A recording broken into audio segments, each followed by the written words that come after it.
প্রিয় দর্শক, আসসালামু আলাইকুম। তো দর্শক, আজকে আমরা এক অসহায় মেয়ের গল্প তুলে ধরবো, যার নাম হচ্ছে তানিয়া।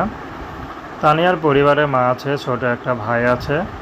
তানিয়ার বাবা একজন দোকানের ম্যানেজার ছিলেন, ভালোই ইনকাম করতো, ডাল ভাত খেয়ে ভালোই তাদের সুখে দিন পার করতেন। হঠাৎ করে তার বাবাটা মারা যায়। তো বাবাটা মারা যায় স্ট্রোক করে আসলে, কারণ সেই কোম্পানি থেকে তার বাবাকে অপবাদ দেয় টাকা নাকি চুরি করেছে। তো সে অপবাদ সইতে না পেরে তার বাবা মারা যায়। তো যাই হোক, বর্তমানে তানিয়াদের অবস্থা খুবই খারাপ। তো এখন তানিয়া যে ঠিকমতো তারা ঘর ভাড়া দিয়ে একবেলা খাবে সে অবস্থা নাই। তার মধ্যে তানিয়ার বিয়ের বয়স হয়েছে, বিয়ে শাদী করতে হবে, কিন্তু তার মা তাকে বিয়ে শাদী দিতে পারছে না, অভাবের সংসার।